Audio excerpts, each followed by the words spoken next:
good super spy is always in demand. And Double O Monkey was no exception.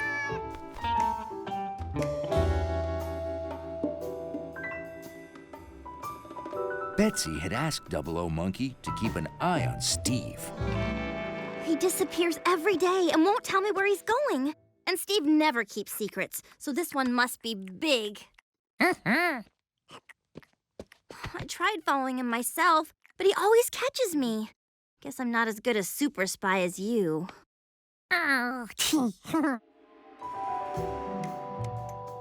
Betsy was worried that Steve was making her another good luck gift for her dance recital.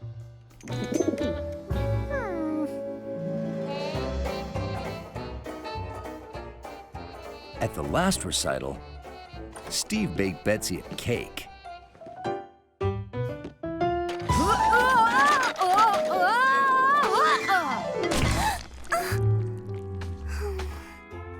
The time before that, he brought flowers.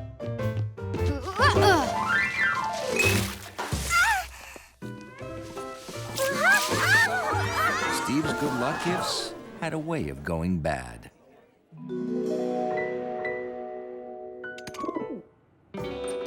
Betsy wanted Double O Monkey to follow Steve and blow the lid off his potentially messy plot. Because whatever Steve was cooking up, she wanted to be prepared.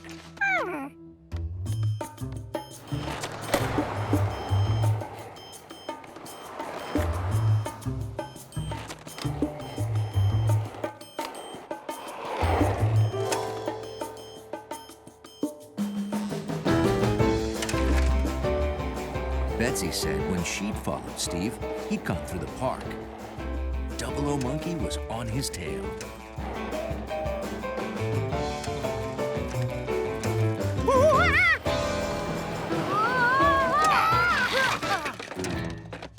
George, what are you doing here?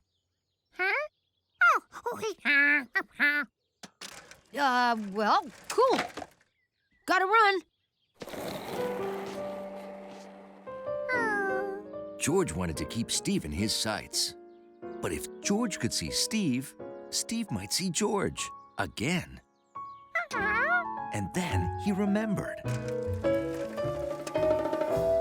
When Double O Doggy needed to follow someone without being seen, he used a tracking device that made a sound only he could hear. George didn't have anything only monkeys could hear.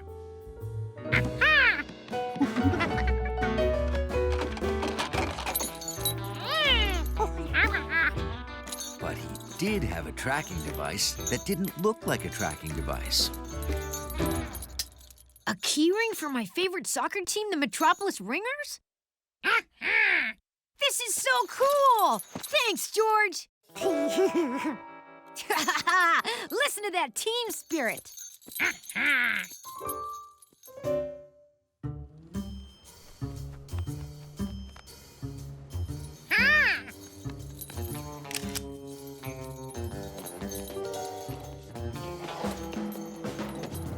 Now, Double O Monkey had two ways to stay on the trail. Sight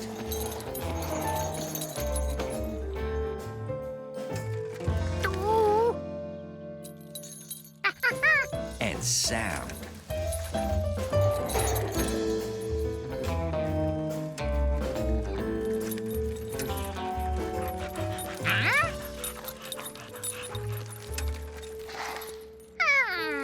But cities are noisy places.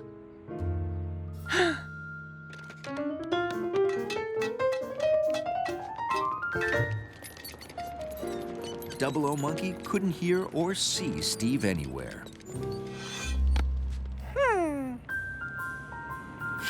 Luckily, super spies used more than two senses.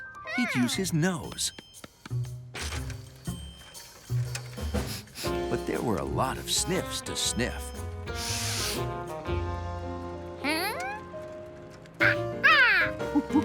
Opening day of the museum's aviation show. And if there's one thing monkeys, dogs, and men with yellow hats are amazed by, its flying machines. George? Oh, boy.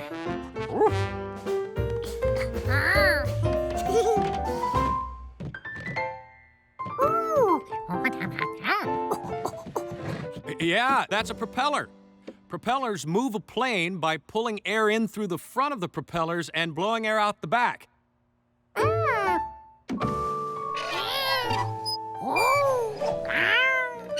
No, George, that's not how you use it.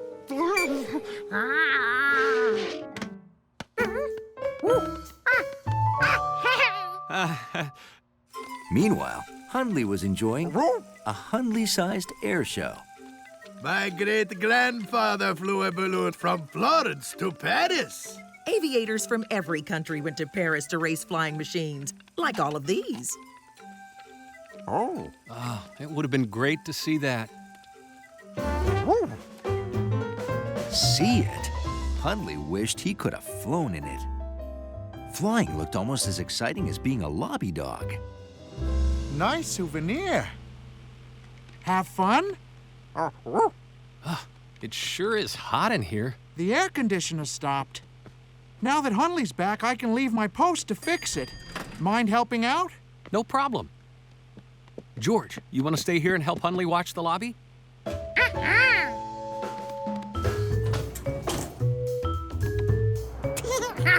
That fan made a strong wind.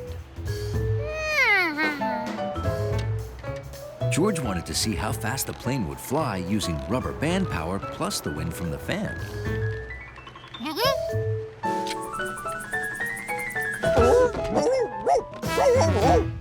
But all Hundley wanted was to do his job and enjoy his balloon. His balloon. He'd let go of the string.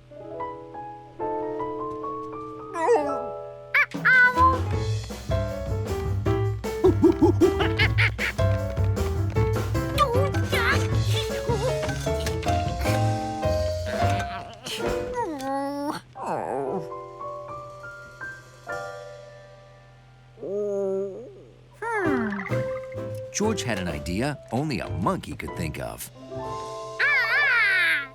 And he knew just where the man kept his fishing pole. Meanwhile, the hot room turned Hundley's worries into a dream.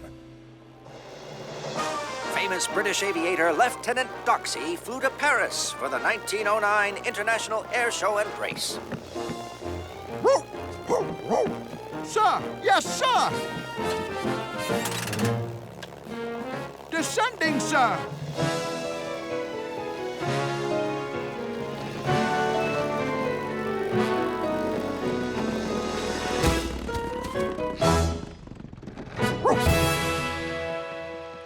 Daring bipedal aviator Mademoiselle Wiseman was also competing.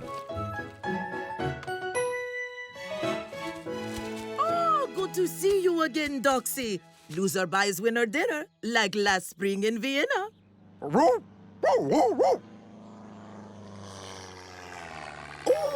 isn't that daring American flyboy, Chuck Monkey? Chuck Monkey was the first pilot to fly over the North Pole. Accidentally, but he did it.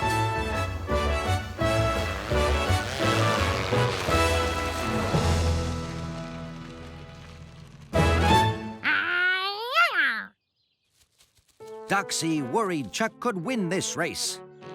He'd heard it was hard to beat a monkey with a rubber band.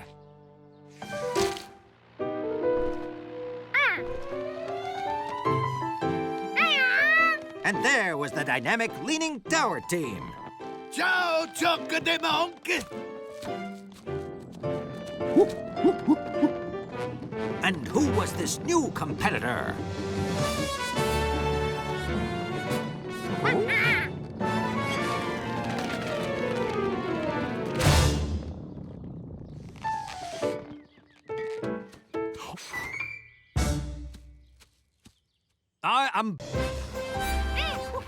When you're friends with scientists, you never know when you might be called for a science-y mission.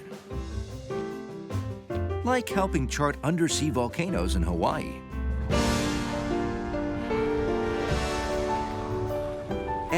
studying the habits of tropical fish.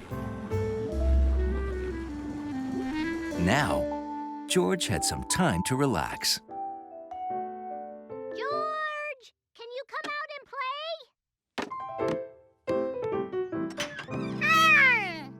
Huh? This was the first time Allie had shown up for a play date in a box.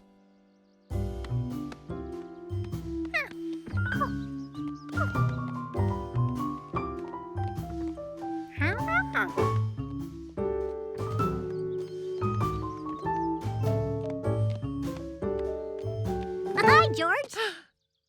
Hi. But if Allie was out here, who or what was in there? What's in the box? Oh, where'd it come from? Is it for you? Can we open it?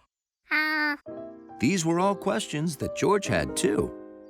Fortunately, he knew someone who knew all the answers. Where'd that box come from? It was here when I got here. No address? No return address? Maybe it fell out of a truck. There's one sure way to find out. No, George, wait. I didn't mean we should open it. We don't know who it's from or if it's for us. Allie's right. It might have fallen off a delivery truck. You know what? I'll call the delivery company in town and see if they know anything about it.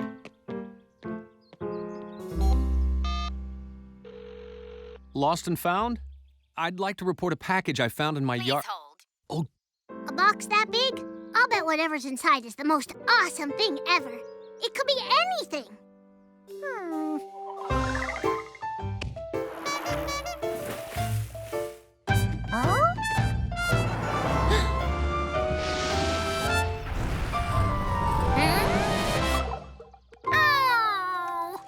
Hi, George, Allie.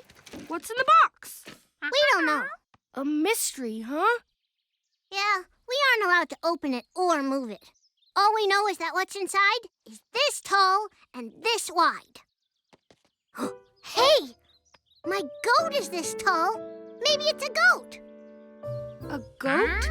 Why would anyone mail a goat? Mailing an elephant will be too expensive. They weigh a ton.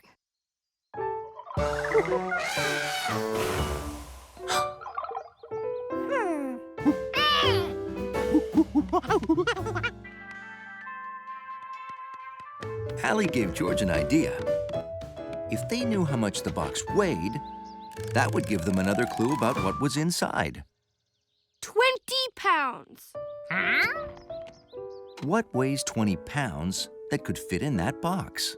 Oh, I know. 20 pounds is what a 20-pound goat weighs. Huh? I'll show you. Allie's right. A 20-pound goat weighs 20 pounds. Then again, 20 pounds of anything weighs 20 pounds. So, it could be anything. I keep thinking a 20-pound goat.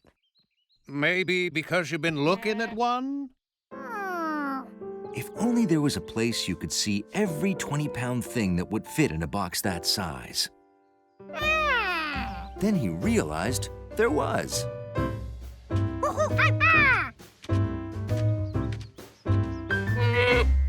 It was called a store.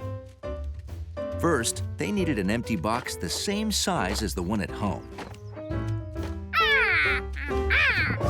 Good thinking. This way we'll know if a 20-pound thing is too big or too small to fit in the box.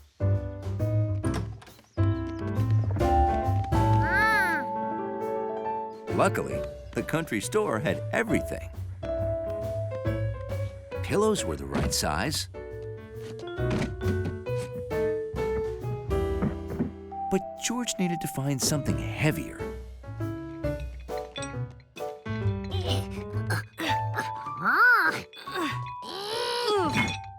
Weights could fit too.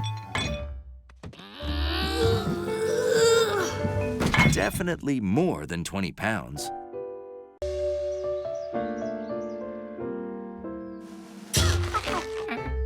All spring, George and Allie had a project. A garden. They dug holes, planted seeds, watered, and waited until a tiny sprout appeared.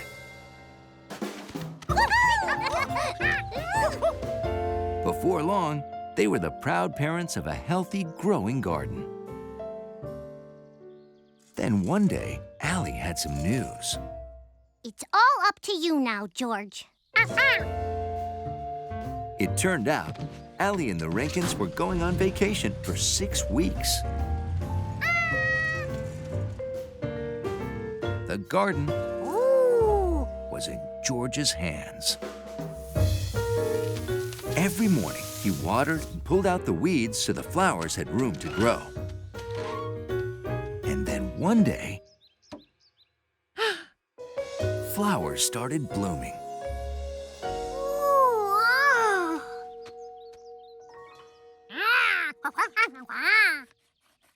George couldn't wait to send Allie a picture.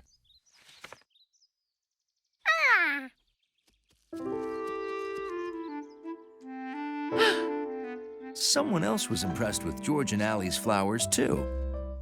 A deer. George had to be careful not to scare the deer away.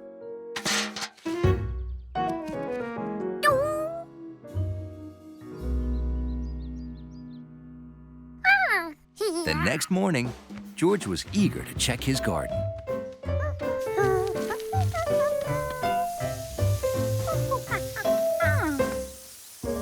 Flowers weren't supposed to go back into the ground, were they?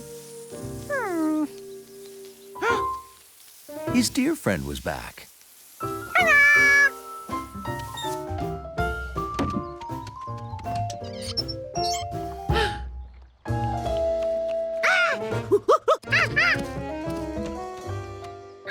It turned out that the deer liked George's flowers too much. This was horrible. George could just imagine what Allie would say. George didn't know what to do. Then at breakfast, he had an idea. Maybe if George shared his oatmeal, the deer wouldn't want to eat his garden.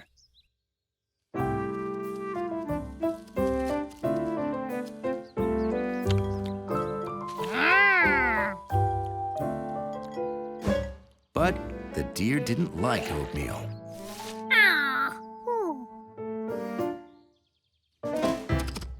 She liked flowers.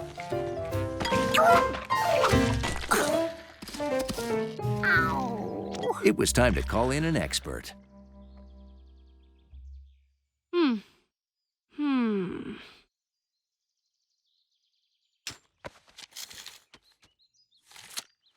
Looks like a deer's been eating your flowers. Yep. My mom had the same problem, but last week she built a high fence and they all went way far away. There's plenty of grass and wildflowers for them to eat. You just have to keep them out there. Hey, maybe you could build a tall fence too. A really high one they can't jump over. Let's see. To buy wood for a real deer-proof fence, we'll need exactly way more money than we've got. So the fence was out. How else could George keep the deer away? Only one thing had kept the deer out so far.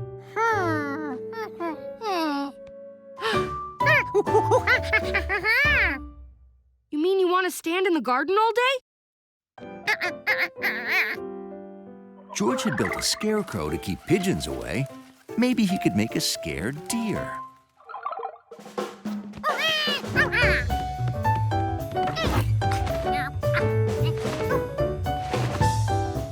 The more pins people knocked down, the more money would be donated for bobolinks.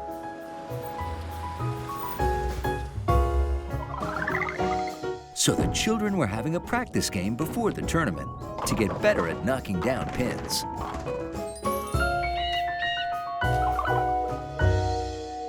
You see? Now you can practice with something that doesn't squish or squirt. Oh, good. You're here. We have to cancel the tournament. Cancel the tournament? We have an emergency.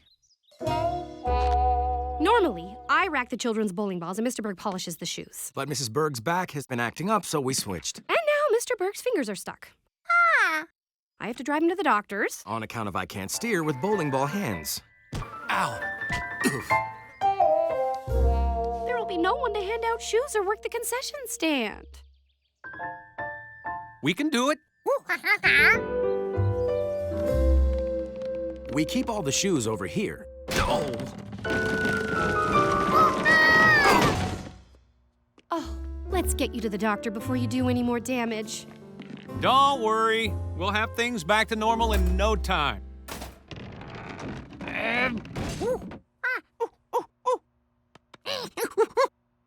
You think you can handle the shoes, George? I'll go get the popcorn started. Mr. Berg sure had a lot of shoes.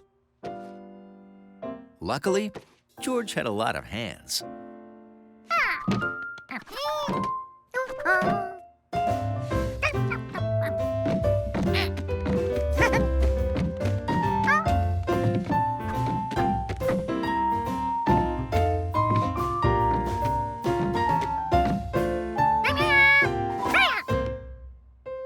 All the shoes were back in the cubbies. Hiya, George. And just in time, the children's practice round was about to start. This is my first time bowling, but I know I'm going to be good at it, because my grandma always tells me how good I am at knocking things down around the house. Me and my team need shoes.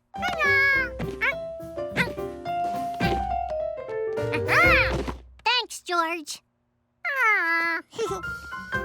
Handing out shoes was easy. Hey there. Popcorn? Oh. Is this a new flavor? It is if you like it. Let's make another batch. Where does Mrs. Berg keep her popcorn? Oh. Hey, want to watch me get my first strike ever? Okay, here I go.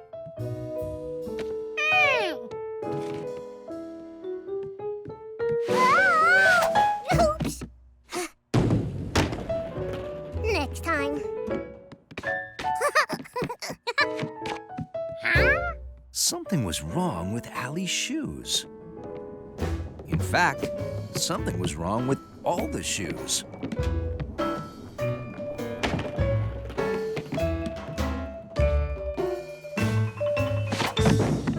The shoes wouldn't stay on anyone's feet. This was awful. George had to figure out what was wrong with the shoes, and quick. Hey, George. The Sprout Bowler is reporting for duty. Huh? Wow. Good thing they gave the little kids extra time to practice. Yup, that shoe is too big for a kid. Most bowlers wear the same size bowling shoes as their street shoes. Little kids probably don't know that.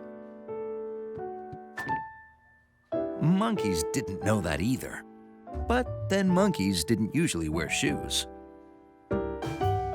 Size 10, size 10, and size 7.